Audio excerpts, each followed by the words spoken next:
Good.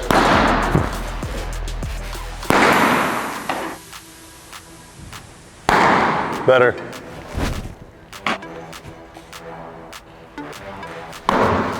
No football spin, no side spin.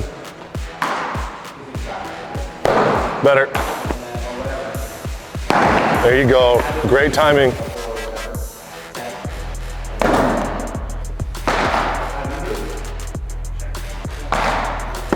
Good throw, Ryan. All right, so you do a great job of keeping your front side closed. Sometimes you get to the point where you throw around it though. Does that make sense? So what we want to practice here today is making sure that you're getting that hip turn to start before you actually hit the ground. So we're not going to try and hit the ground completely closed and then crank our upper half around it, right? We're going to try and make sure we're hitting the ground in this motion right here, where we're not spinning off and turning like this with our upper half. It's lower half only. Right? So as the upper half stays closed and faces the wall over here, we're gonna practice sitting into our legs and opening our front foot. Does that make sense? So now I'm starting to get that turn, and now I'll have more freedom to move perfectly straight. There you go. Try to do it on your own. Lift the leg and freeze. Work your way down nice and slow, and just work on turning and landing really fast. With the chest, we're gonna land with the chest still facing here. So we're in scap load and lift right as that's happening. So now the next move is gonna be to open and actually throw. Good, good. One more time. Okay, you rushed through this part. Take your time through the load, right? We're trying to harness as much energy as we can through the load, and then once we actually extend and about to put our foot in the ground, then we can start to move fast. There you go. That's why, like, ideally, you see a lot in the pros, what do you see a lot of first pitch? A lot of first pitch off speed, something in the middle, the slider, the cutter. Does that make sense? Because then they have the option to speed them up, slow them down. Mechanically, just want to see a little bit better in the scap load. I feel like we're just being a little bit soft with the arm early. So as this foot's driving down, we got to get the scap loading hard. Does that make sense? Like, I really want you to feel it. It's going to make it move faster up top. Good job. Strike one, 1-1. Because the fastball is what especially you, because you throw hard, is what you're going to have the most like control of hitters with, right? We just can't throw it too often, or else then it loses its value.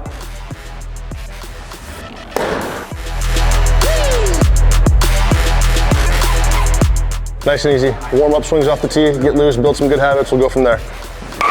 There you go.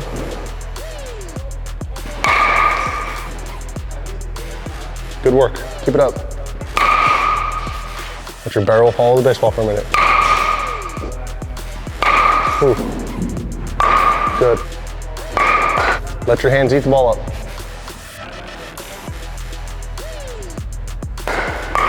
Scoot up a little bit. We'll go back toss, sack, which we like. Oh boy.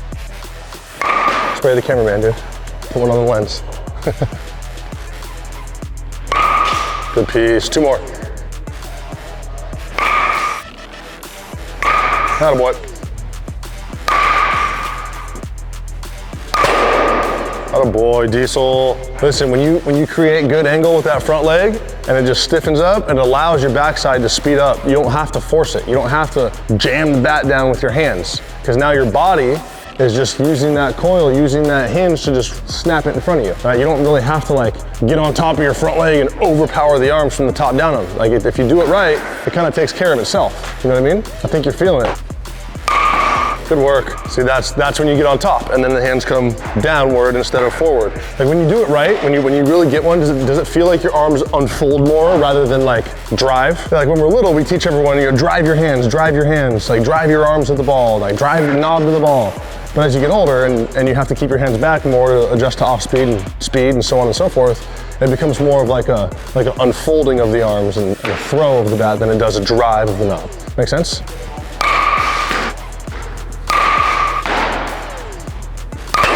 Good work. Again, good hands. Do you feel like you struggle more? Do you struggle more inner half or outer half? Outer half, then take more care of that side, right?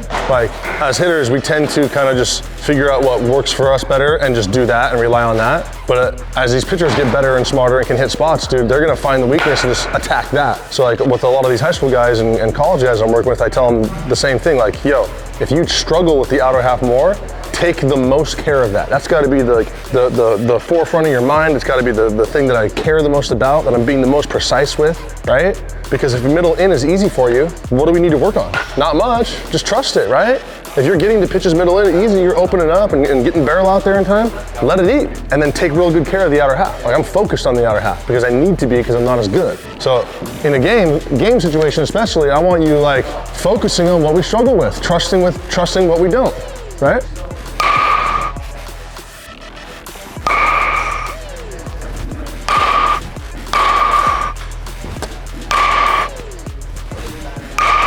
Whew. Buzz my ear, dude.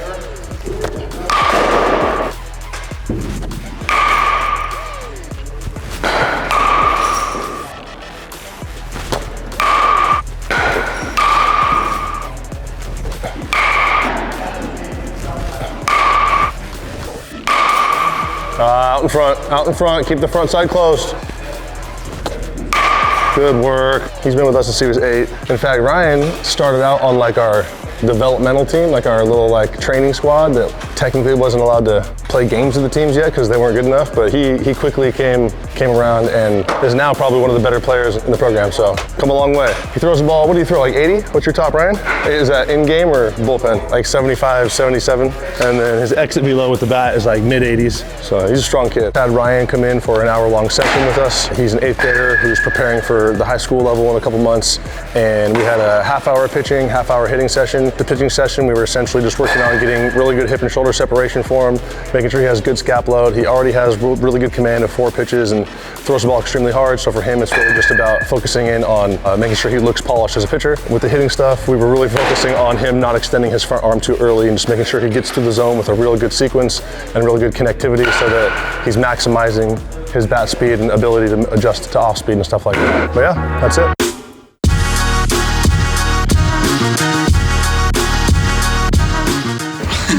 It's all about positioning in the infield, okay? When we get up to the ball, we're gonna pretend like there's a ball getting rolled right through these cones right here, and you're gonna run up to it. First of all, I'm gonna start you back here, and you're gonna start low to the ground. We don't wanna go running up to the ball and then all of a sudden drop down at the last second. We wanna start low and stay low in the infield, okay? It's really easy staying around. Start low, stay low, okay? So we're gonna start down back here. You're gonna approach the ball. Your right foot's gonna go to this cone. Your left foot's gonna go to this one. You're gonna field and shift your weight into that left foot this way. As you bring those hands in, you're just gonna practice shifting that 90-degree turn and getting squared up to your target straight over here. It's important that you keep your chest over your toes and that you make sure your feet are completely square to your target. It's a quick transfer for kids that are faster runners out there, okay? Yeah. All right. Start low back there, start low. Yeah, that's better. Okay, here we go, you ready? I'm gonna roll a couple. Shift. Nice. Yes. Try not to, I shouldn't hear your heels click. Okay. Yep, don't let your heels touch. Don't let your feet touch. Go. That extra shuffle, go. Yep, there you go. You want to follow your throw. Don't ever throw the ball and then stop with your chest up. We want to throw it and then go like chasing. Kind of like make sure that the ball is going where we want it to go. Okay? Yeah. It's a great job on this drill. Let's move on to the next one. We're working on the side of the ball now instead of trying to run straight up to it. In the infield, you want to try and get either on the side of the ball or you want to try and get underneath the ball. If you can get on the side of it, you can see the hops that the ball is taking, and then you can decide when to go and attack the ball and what hop you want to go for. So you're going to be on this side of the plank. You're going to sit and chop your feet back here. I'm going to roll the ball. You're going to attack it in the same way we just attacked the other ones. You're going to go right foot overboard. Okay? Right, left, shuffle, and you're going to take turn with one. Okay? You want to try and attack short hops. You can wait for the ball to come to you until you get that short hop, or if you see a long hop, you can go and attack that long hop. But we create hops in the infield with our feet. Okay? Ready? Chop, chop. Yeah, nice. There you go. Hold your hand the whole time. Don't stand up at all. Okay? Stay low all the way through. Stay low, stay low, stay low. same footwork that you're doing. Chopping. We're gonna step the right foot over the board again, okay? So it's still right foot. The most common thing I see kids doing is they go this way, right foot, and they bring their left foot all the way. This is not a very athletic position, okay? So bring your left foot, when you step over with your right, bring your left foot towards your toe. Yeah. So you can stay somewhat open this way, so you can move your glove through the ball. Yeah. And go through it this way. Okay? Yeah. Very good. That's it. Nice. That was very good. One more. Excellent. Last one. Yeah.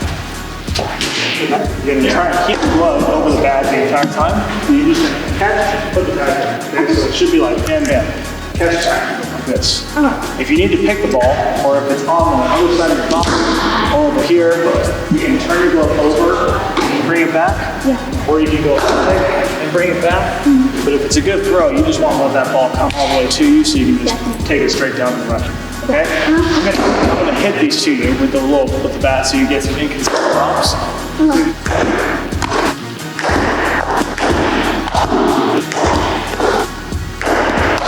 That side of the run. Yep.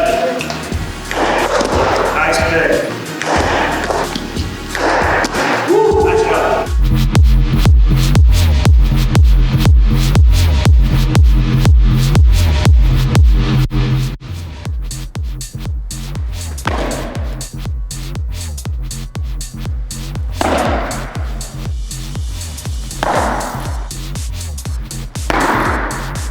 Yeah, stay in there, stay in there.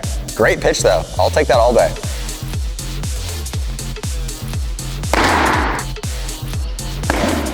So here's what I want you to do. So as you come set, you're noticing the first motion did what? Where'd you go? Well, look at your shoulders, right? So they're square, and then where do they first go? Kind of load back, right? So whether you're hitting, fielding, pitching, we try to make sure that the hips are the only part that are turning. So you're kind of loading back a little bit, and then once that happens, I can see most of your back or your side, but not so much of your chest, right? So you know you kind of are leading a little bit with your back. Instead, and that's kind of what's gonna produce this long leg sweep around, just because you feel like, hey, I can extend all the way over here, and like normally if you're squared up, that wouldn't be such a bad idea. But now that you're twisted, it's like, oh, I'm getting all this extra. And that's what you're feeling. Now, like we talked about before, more is not always better, right? We've got to make sure that we're getting the right movements dialed in at the right time, because timing plays a huge role. But as you step here, almost a crossfire, but pretty straight. And then that front side, that's the only thing I'll get you in trouble for, right? That big space there, you want to almost take that and flip it all the way upside down to where your elbow can come back and come through. And that will just encourage more of an over-the-top type throw, rather than kind of spinning. You see yourself kind of work to the side of the baseball right there. But that's part of the process that I want you to try to work on. But things we've been over in the past is like squaring up the front foot, your knee, keeping your chest square, head staying still. And your head staying still today is on point, really good. So try to focus as much as you possibly can on staying close, and then not taking extra with the shoulders, right? Because they go hand in hand. If you take extra here, you got to give it back. That's kind of what you're experiencing. Not only with the upper body, but sort of the lower body kick as well. Fair enough? Good stuff, dude. Way to go. All the way, and then the hips turn, and then pull down. Yes, sir.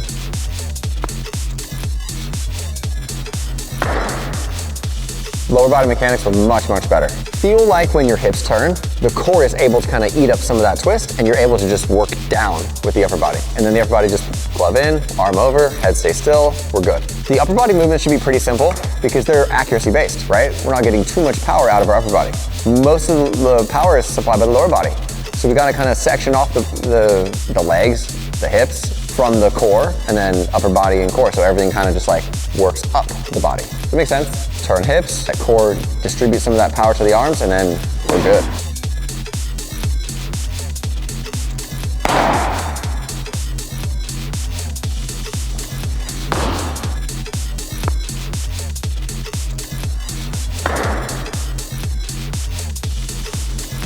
Good. A little bit extra on the foot. Still making a lot of power though.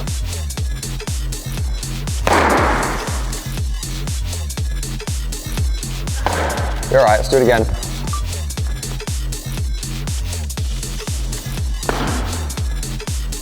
Solid. All right, let's check it out. So most athletes are visual learners. We like to shoot a video and then break it down on the screen, moving from frame to frame so the athlete can kind of match up with what they're seeing and kind of athletically be able to tangibly connect, exactly what it feels like. And that's usually the tough part for most athletes, getting to see it. Up until camera phones existed, it was really hard to get immediate video playback and make those adjustments. So the game is kind of accelerating, technology is kind of accelerating, so we try to utilize as much of that as possible with the athletes.